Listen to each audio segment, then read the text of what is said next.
Sa atong episode karon sa Weekend Review, ang Municipal Agriculture Office pinanguluhan ni Livestock Coordinator Joanna Marie Rosario ug ang iyahang team mingpahigayon og libreng kampanya sa pagbakuna sa iro sa Barangay Buyog. Atol sa kampanya, 63 ka mga tag-iya sa iro ang nakadawat og libreng serbisyo nga ming resulta sa kinatibuk-an nga 115 ka mga iro ang nabakunahan.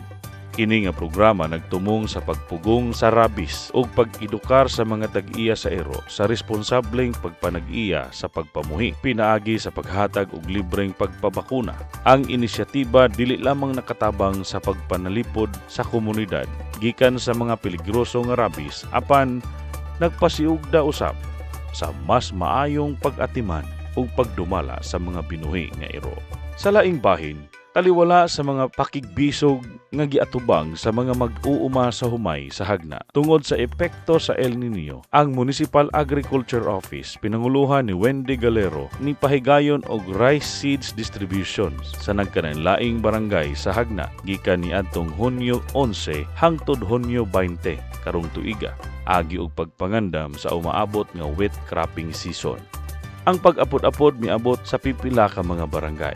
Ang Buktol adunay 23 ka mga benepisyaryo, 42 sa Cambugason, 80 sa Balili, 91 sa Mayana, 38 sa Buyog ug 24 sa Barangay Odyong. Ang mga benepisyaryo nipadayag og dakong pasalamat sa tabang nga gihatag sa lokal nga pangagamhanan sa hagna. Pinanguluhan ni Mayor Joseph Atsacoso Ranyola.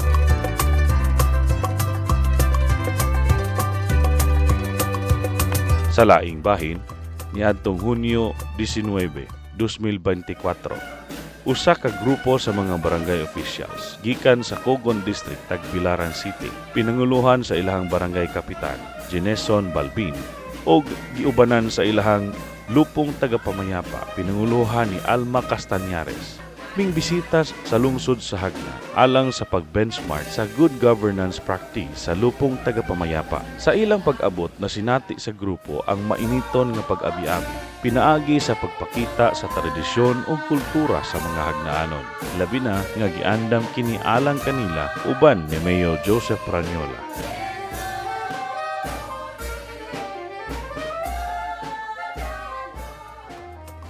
Nag-courtesy call sila sa opisina sa mayor, diin mainiton silang giabi-abi. Naningangha ang grupo kung giunsa pagpauswag sa lungsod sa hagna, bisan pa man sa hamungbo lang nga panahon. Daghang salamat sa inyong pag-welcome na mo diri, wa may mag-expect nga isahan na may ubuwak. Nga na mag-welcome na mo sa mga head sa mga offices ninyo. Daghang salamat nga swerte mo kayo nga namoy maabtik nga abtik kayo nga mayor, no, saksi ko ana gidungog kayo yang tingog yun yangan. Well, before I start no kanang express ko sa akong feeling nga wala gid mi mag-expect nga ingon ani ang inyong pag-welcome namo. Kay ang amo lang yung base sa among itinerary is only to have a courtesy call after ana mo visit me somewhere in one of the area. That's it. But diha pa lang gani pag sa silong pa mura na kog hala. Mura man may karabit ang mga ikan gid sa abroad nga gi-welcome gyud nga naapay yung mga traditional nga until now inyo pa yung iba practice, no? Grabe kaayo. Touch gid kaayo mi and thank you so much gyud nga pag-accept din ani namo sa amo ang letter nga gipadala na walay duha-duha. Human sa courtesy call, mingpahigayon sila sa paglibot sa mga pasilidad sa hagna ug adunay espesyal nga pagtagad sa pagpakita sa pinakabag-ong material recycling facility nga nahimutang sa Tubod Mar. Ang pagbisita sa taga-Cogon usa ka mabungahon nga pagbinayloay og kahibalo og practices nga nagpasiugda sa pagsalig sa lungsod sa hagna sa maayong pagdumala ug malungtarong kalambuan niini. Sa laing bahin, niadtong Hunyo 20, 2024, usa ka team gikan sa LGU Kandihay nga gilangkuban sa 120 ka mga personahe, lakip na ang SB members, accredited civil society organizations ug barangay officials, ing bisita sa lungsod sa hagna aron sa pagpahigayon og benchmarking. Ang focus sa pagbisita mao ang pagsuhid sa nagkalain-laing lokal nga produkto ug livelihood centers sa hagna, pagbutyag sa mga partisipante sa lain-laing modelo, production techniques ug management practices nga mahimong ipahiangay ug ipatuman sa ilahang tagsa-tagsa ka mga komunidad. Ang team malipayon nga gidawat sa LGU Hagna. Pinanguluhan ni Municipal Administrator Designate Anchoco Lloren sa ngalan ni Mayor Joseph Praniola. Ang mga bisita nakasinati usab ug nakasaksi sa mga tradisyon ug kultura sa Hagna atol sa ilahang pag-abot.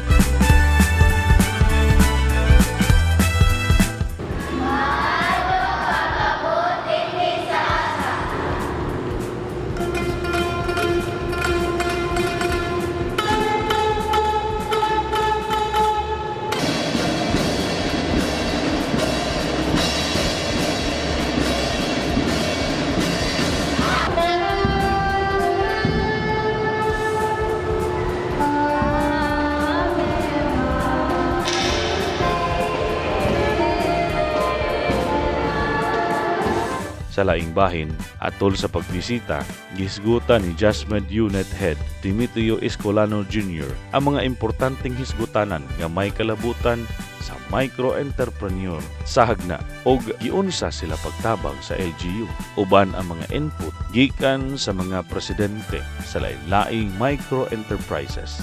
So, ang outdoor services o ang assist sa mga association na tunay mga gagmay mga negosyo para ma-register sa SB, LGU, sa College, sa SEC, upan ba mga national agencies pwede na kayo register.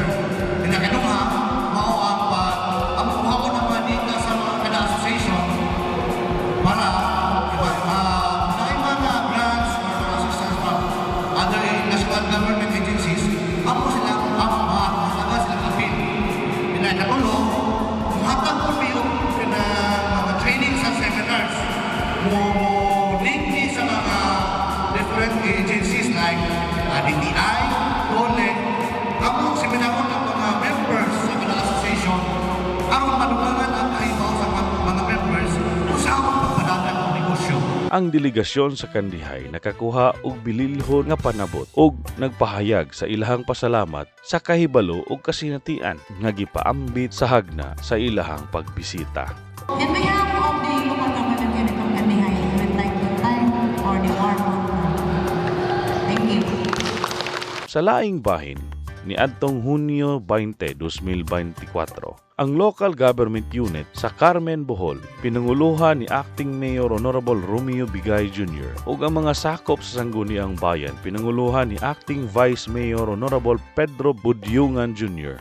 uban sa Municipal Engineer ug Municipal Planning and Development Coordinator ning bisita sa Hagna alang sa pag-benchmark ug learning visit kalabot sa operasyon sa LGU-owned fuel pumping station. Ang team malipayong gidawat sa LGU Hagna pinanguluhan ni Vice Mayor Chupisto Pagar Jr.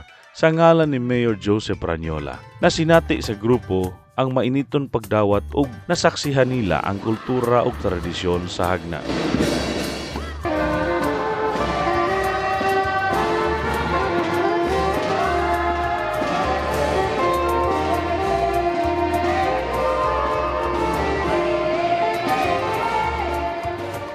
Gipasabot ni Vids and Awards Committee Chairperson Alma Acera ngadto sa grupo kung giunsa pag-angkon sa LGU Hagna ang fuel pumping station nga gipasiugda og lig-on nga political will sa mayor nga nahimong realidad kining maong proyekto. So with the pumping station, actually simple ra gyud kaayo, no? Pareho ra ta.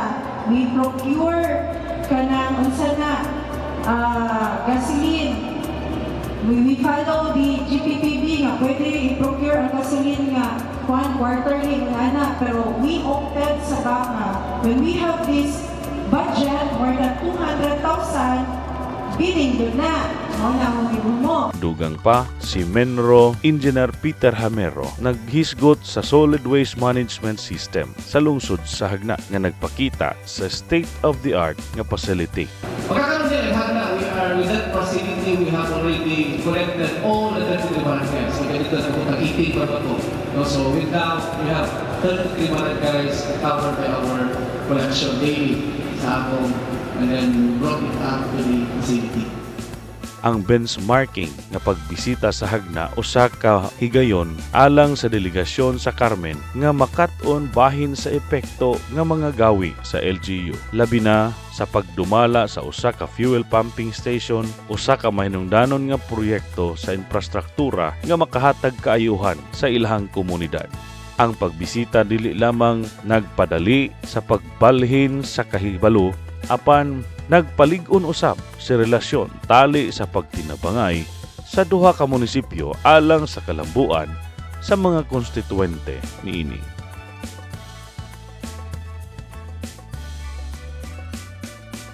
Hangtod sa sunod higayon, daghang salamat sa inyong pagtan-aw.